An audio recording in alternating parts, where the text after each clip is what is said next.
Fast forward 62 years since the Freedom Charter's adoption, and the promise remains unfulfilled. Community tshentse e supporte government gore tlete gone re thusa re lwanele ka gore memaine ke e teng ene re nna mo memaineng e leng ya rona. The community must support government to help us fight this. Here are our mines and they are just around us. They are not helping us with anything. We are struggling. We live in houses that have no electricity in 2017. Can you imagine years later? How will this be? This is our land. Batho ke ba bana mo dintlong tse di senang motlakase mo 2017 ke ipotsa gore mo 2018 or 2020 go tle go le yang ka ntlha gore lefatshe le ke lefatshe la rona. Things still remain the same. We can say all we want, but the reality is that we live in poverty. We have no rights, just like non-voting citizens.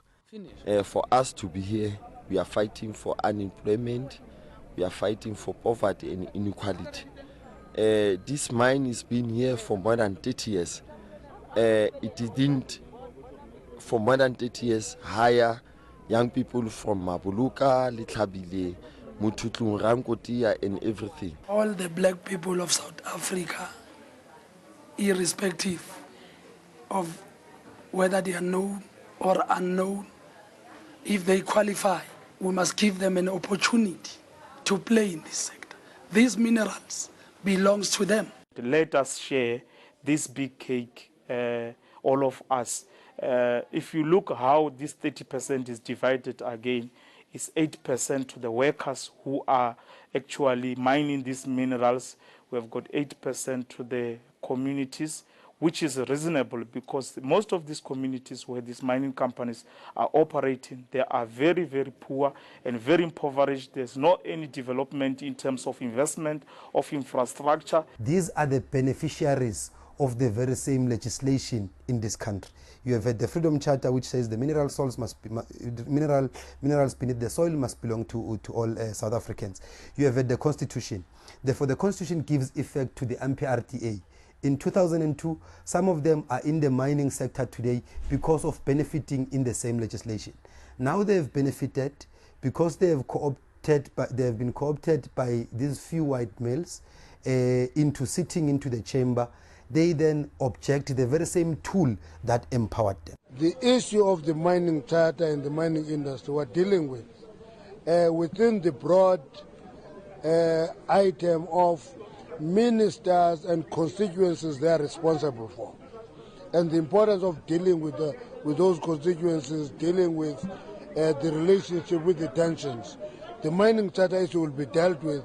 It's not a ministerial issue, it's a country issue, it's an ANC issue.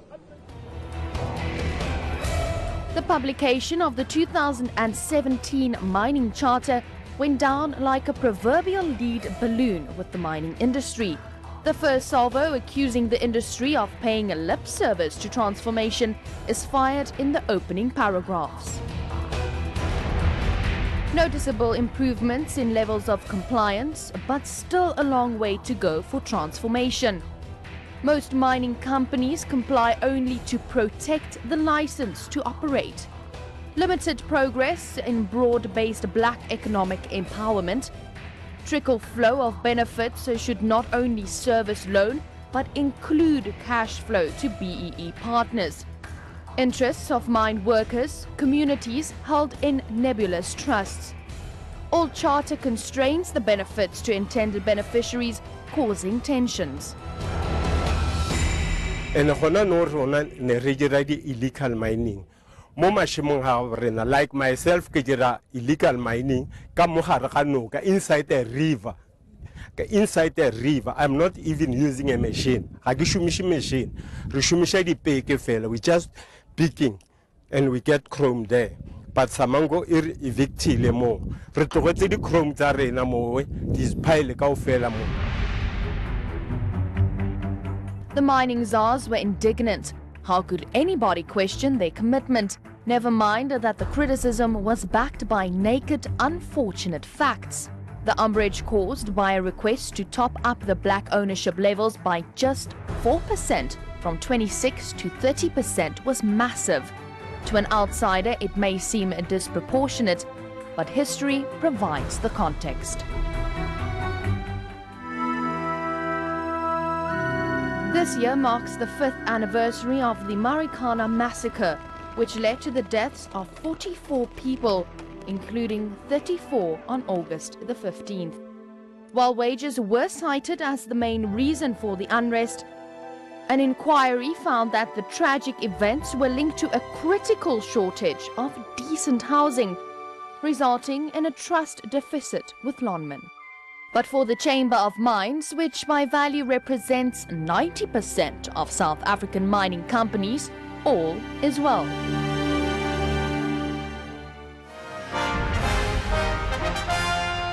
The Chamber of Mines paints a glowing picture of its transformation efforts. Historically disadvantaged South Africans' stake in mining industry is 38%. The current ownership target above the 26% HDSA ownership target.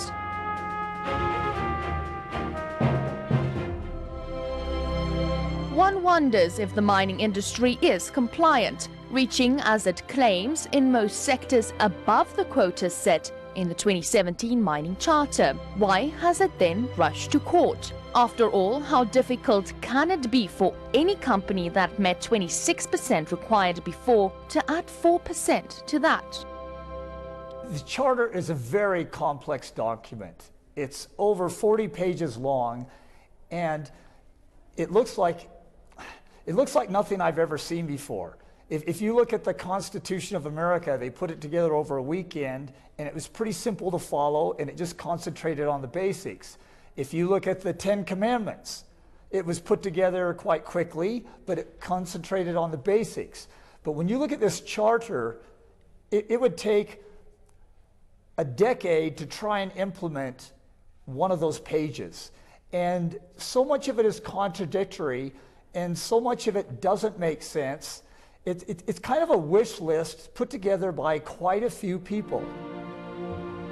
The Minister of Mineral Resources, Mosebenzi Zwane, argues his charter will ensure effective ownership and meaningful participation of black people in a largely white and internationally controlled industry in an effective and meaningful way. The Charter for Tourism is 30%.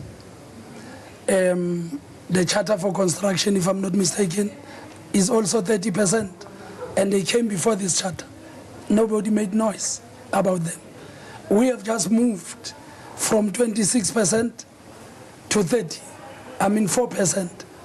And in reality, people must be told that it is the mining industry and the agricultural industry that have been doing well even after the gazetting of the charter. The charter addresses the issue of ownership, which in the previous charter, the argument has always been that the charter, it is not specific. There are gaps in the charter. But this charter is coming out and it's very specific. It is saying 8% to the community, 8% to the workers, 14% to entrepreneurs. But what then does that mean? That means it's just a 4% increase because the previous charter was on 26%. But in this instance, it means communities can then participate meaningfully in the mining towns. In the mining towns where we come from, you do not find communities owning a stake there. The Chamber savaged the proposed amendments, claiming the minister has acted beyond his mandate. Chamber of Mines has taken Minister Zwane to court. It claims the empowerment targets set by the new mining charter were met with universal disbelief. In addition, they dismiss mandatory 1% contribution to a transformation agency as an illegal tax. The Chamber calls Zwane's amendment an egregious case of regulatory overreach. Even within the ANC, there has been criticism. Matthews Poza says the mining charter is a document crafted by corrupt politicians. Previously, it was historically disadvantaged. We came to the understanding of black persons, which is couched by the BEE codes. People have raised their issues even during the consultation period. But as I'm saying, we are not a standalone. We will say to the people of South Africa, raise this matter, let government look at it. We will abide by the terminology that will come out of those kind of consultation. But for now, we had to move away and align ourselves with what is there on the table. Then there is the contentious 1%. The mining companies are spooked by the 1% of turnover they will now have to give to their black empowerment shareholders. Well, the 1% is not a tax, it's a contribution. It contributes to enhancing transformation. It opens doors for our people to have a meaningful participation in the sector. If you go out and ask these black people who have been there in the sector, can you participate meaningfully? Their main issue is finances. Now, having sat down and looked at history and the experience we have gained, we want our people not only to be passive BEEs, we want our people to be active in the sector because we're preparing them to actually be part of ownership of this country, gain experience in control, management, and even advertisement. And as they do so, there must be liquidity. And we are creating that liquidity. There are so many challenges that we're facing within the villages that are surrounded by these mines. Our government is failing us big time. Our government must not review their policies, they must implement those policies. We have beautiful policies.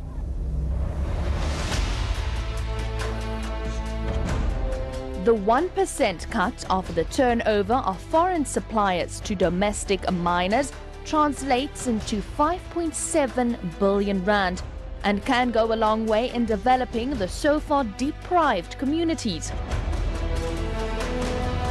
A radical move that is not exactly impossible to comply with. The target for 1% of turnover, in my view, would have to take into account what the liquidity and the profitability of the organization is. If I specifically look at Optimum, last year our turnover was probably about 2.7 billion.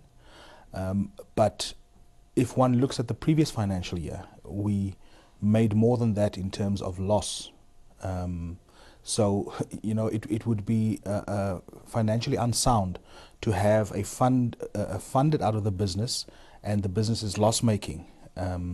So if you're funding 270 million into a community trust fund, but you're running at a loss, what benefit are you actually then generating? Because you'll not be able to sustain the business, you'll not be able to sustain procurement and any of the employment that you're offering. The Chamber says the Charter is confusing and confused and contradictory in its core provisions. The Minister refutes. We have opened our doors for people to come and raise the confusion so that we clear it. Because in terms of how we have captured the Charter, we're saying 30% from 26 for black persons. It is straight and clear. We're saying 14% thereof goes to entrepreneurs. It is clear. We say 8% communities, clear. And we say 8% workers, 1% of the annual total turnover be contributed to 30%. So according to our stance, this is the simplest mining charter we have ever had. Bored 50% black with exercisable voting rights, 25% must be female. Executive top management, minimum of 50% black, 25% must be female. Senior management, 60% black, 30% female. Middle management, 75% black, 38% female. Junior management, 88% black, 44% female. There is more to Mining Charter in its attempts to redress the past and ensure all South Africans, particularly black people, benefit from mining companies. Now, all mining companies are expected to procure 70% of the goods from South African businesses, and from that, at least 21% from black-owned companies. The Chamber of Mines says the charter is unrealistic, illegal and deeply flawed. Not all agree. Where we are in the mining industry, I don't think is majorly different from the previous years. What is highlighting the things that are happening now, I think there is a type of, a sense of impatience from the communities, from the people, because we will understand that the governing party is taking their policies from the masses. There is a level of impatience due to poverty, inequality, and unemployment. And I think that makes it more urgent. But also the reality is that is the resistance from some sectors, from some quarters, to actually transform. I think now, whether the question is it the right time or the wrong time, I don't think there has been a right time. I don't think there will be ever a right time of change. Change is a painful exercise, and I think the sooner we come to grips with the reality, the better for all of us, for the whole stakeholders to sit down together and then to start deliberating about the future of the mining industry. The industry itself, it has been dominated by what we call so-white capital, the likes of the Anglos, and black people have been not participating. So the proposed charter says that 30% must be given to black people as shareholders in the industry. So I think that as the forum that it is reasonable. If you look at the likes of in Zim, there is 50+1. You go to Botswana, there is 50+1. So, and in the country now, we are just saying 30%. Let us share this big cake, all of us. If you look how this 30% is divided again, it's 8% to the workers who are actually mining these minerals. We have got 8% to the communities, which is reasonable because most of these communities where these mining companies are operating, they are very, very poor and very impoverished. There's not any development in terms of investment, of infrastructure. The same people in the mine, if you look at Marikana, they are living in impoverished area. They are still living in shacks. There is no development, no housing. So now there is no way whereby you can force these mining companies to impact positively by adding value to the mining industry and the communities other than forcing them to do so. So the mining charter, the current revised mining charter must be supported and we must rally behind both the communities and all involved and interested stakeholders must be involved. Even the entrepreneurs, young South African entrepreneurs, blacks, they must come and support the charter so that they can participate actively. For a mine manager, the targets may be a bit ambitious. My honest assessment is that the target is quite aggressive. Probably some of the targets you would be able to achieve, but others are a bit of a stretch in terms of achieving them in 1 year. In as far as black management development within specifically the coal mining industry, I think we've come quite a long way. So there is a significant resource to tap into. So I don't see that necessarily as being a problem. There would, however, in my view, be challenges in terms of the component relating to women. And that is something that we need to overcome and that we need to intentionally manage so that we do raise up women within those top structures. Procurement of sophisticated mining equipment could be problematic. From a proportion point of view, it's if you're talking about how many companies are we sourcing from a local point of view, then a fairly large portion of companies from the local area we are engaging. But if you're talking about in terms of what proportion of procurement spend, then it would be the other way around, because of the fact that a large proportion of our equipment is sourced from multinationals. So you'll find that a larger proportion of that spend is spent on those multinationals and not necessarily on your local companies. For the communities who live in areas rich in minerals but haunted by poverty and a lack of opportunity, change cannot come quick enough. Community tshentse e supporte government gore tlete gone re thuse re lwanele ka gore mine ke e teng ene re nna mo mine e leng ya rona. The community must support government to help us fight this. Here are our mines and they are just around us. They are not helping us with anything. We are struggling. We live in houses that have no electricity in 2017. Can you imagine years later? How will this be? This is our land. Batho ke ba bana mo dintlong tse di senang motlakase mo 2017 ke ipotsa gore mo 2018 or 2020 go tle go le yang ka ntlha gore lefatshe le ke lefatshe la rona. We live here. There are no houses, no roads. Cars have difficulties driving here. There's absolutely nothing for us. We really live in poverty.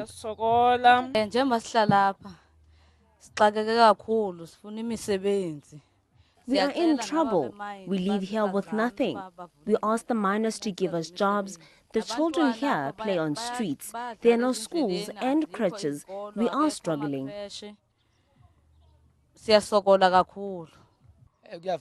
Things still remain the same. We can say all we want, but the reality is that we live in poverty. We have no rights, just like non-voting citizens. I saw nothing wrong with that charter, because in totality that 30% was defined. 14% for BEE, 8% for the workers, another 8% for the people, for the local community. And for me, I believe that was the progressive initiative which needed the support from all of us. Hence, at a policy conference, we supported it. We supported that mining charter. We then said it is one instrument that seeks to transform the mining sector. But we're saying it should just be a transition going to 50% owned by Africans and South Africans in general.